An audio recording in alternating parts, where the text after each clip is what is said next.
Hello, this is Guanzhong. For my project, the company is PNRA Bread Company.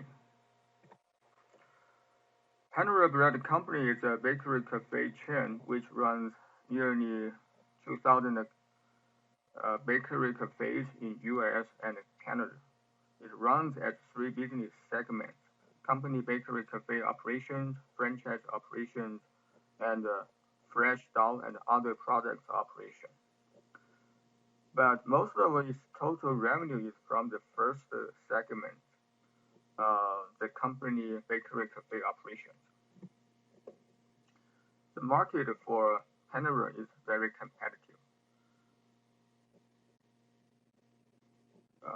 It not only competes with national and regional restaurants, but also compete with local restaurants.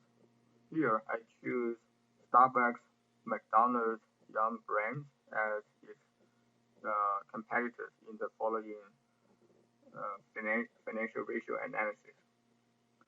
The main factor PNRA differentiates itself with the competitors are innovation in food. They claim they use fresh food and fresh vegetables, and they made a commitment to remove all the additives in their food by the end of 2016. So they launched a new marketing campaign. They made a shift from made a shift to national and digital marketing, and they launched PNRA 2.0 operating initiative to improve customers' experience by reducing their waiting time. Now let's go to the accounting analysis. Because there is no R&D in this firm, so the main accounting distortions may come from expenses because of their market and operating initiatives. We can see in 2013, the labor expenses ratio to revenues is 29.7%, but this ratio goes up to 30.7% in 2014 and 32% in 2015.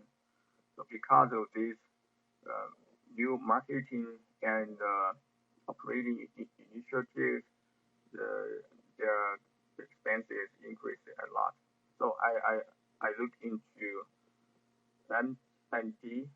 MD&A in their in the Form 10K, and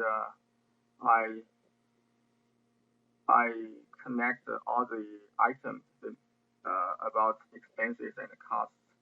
They mentioned the increase related to the marketing and or operating initiatives. I connected these four items related to these expenses. And then I assume I made some adjustment. That is, I assume this ratio are the same as the normal ratio in 2013, and then I get an adjustment number. So this number is how I get this number.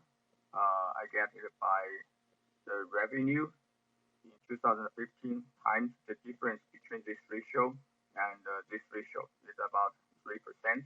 Then I got this number. So I do all the adjustment for these items and for both 2015 and 2014. I then add them up. I got the total adjustment for this year, and then I add this total adjustment back to the operating profit. I get the adjusted operating profit Uh, for uh, for the number in 2015, I also add back one shot refranchising cost. Uh, it is 17,000. So finally, I got the adjusted operating profit for 2015 and 2014. Although the original operating profit is decreasing. So by teasing out the abnormal expenses, I got operating profit. So for the financial analysis, I do DuPont analysis for PNRA and its competitors.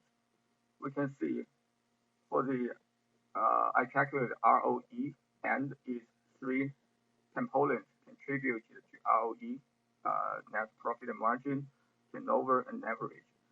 We see ROE for PNRA is the lowest among all these firms. So what contributes to this low ROE? There are two factors. The first is the low net profit margin of PNRA. So we can see this margin for PNRA is the lowest among all the competitors. And also the leverage is also low relative to other companies. So these two factors contribute to the low ROE of PNRA. The turnover for PNRA is high. Actually the highest among other firms. So without this high turnover, the performance of PNRA would even be worse. Now is the valuation. First, I get parameters of the valuation model. So the cost of equity capital is 6.83%, and the cost of debt is 3.52%. I got these two numbers from Professor Damadarin's website. The most common way to estimate cost of equity capital is by campaign.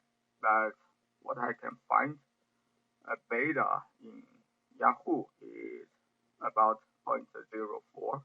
So this beta is very low, and 10-year US Treasury bond yield is about 1.85%. So if I use campaign, I can only get the cost of equity about 1.9%. This is very low. I don't think it's convincing. So I use these two numbers from Professor Damadarin's website. The cost of preferred stock, I set it at 6%, a little bit lower than the cost of equity capital. The cost of minority interest, I set it at 6.83%, the same as the cost of equity capital. And the value of contingent claim, I set it at $726,000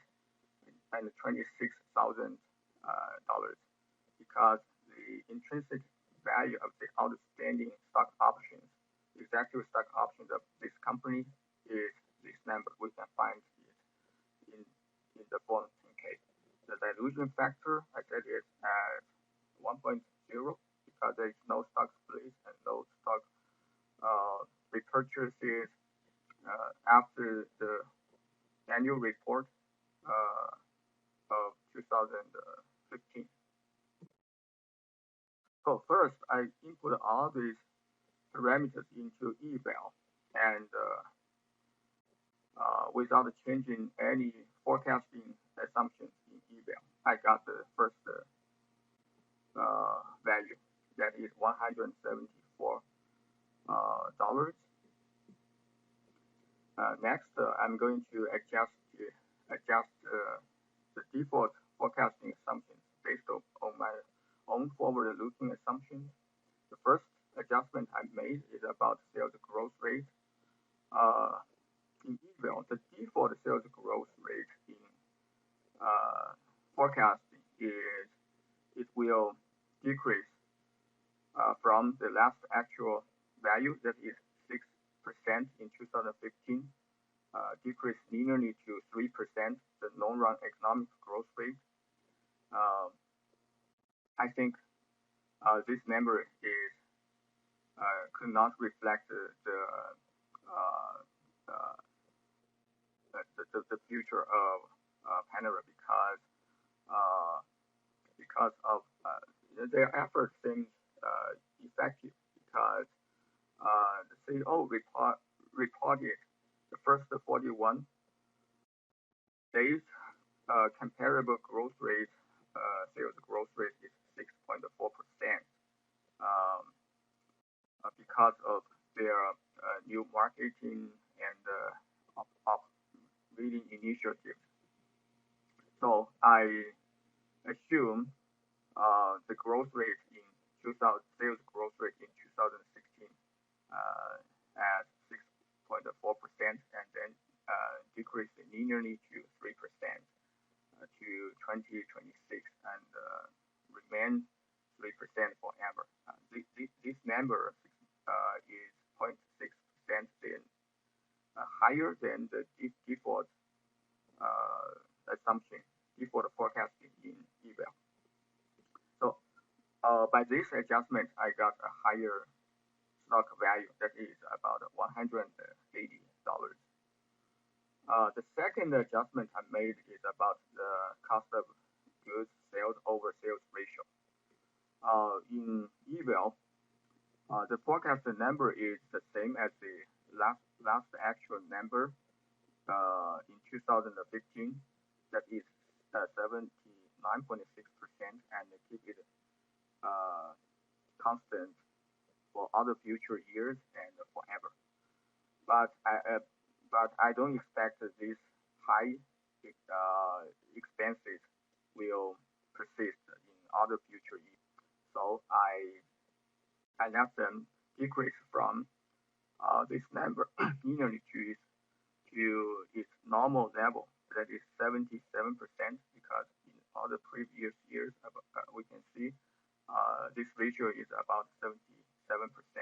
So I assume this ratio will decrease from 79% to 77% in 2026 and remain this percent forever. So after this adjustment, the value I got is $230. The last adjustment I made is about interest expense ratio. So in eval, this ratio, uh, the forecasting ratio is the same as the last actual number. So in other future years, it is 1.5%. This number is low because currently the interest in U.S. Market is low because the Fed keeps the interest low to stimulate the U.S. economy. But as we can expect, the future, when U.S. economy recover, actually it is recovering. So the interest rate will revert to a higher level. So I assume this ratio will revert to its higher ratio, its long-run ratio, that is 3.52% in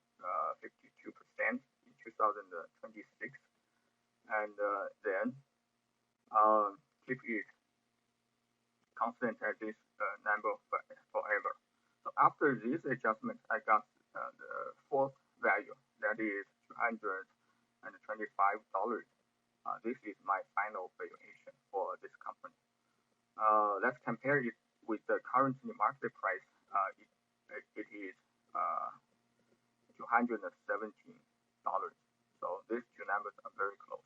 So the final step I made is to estimate the WACC of this company.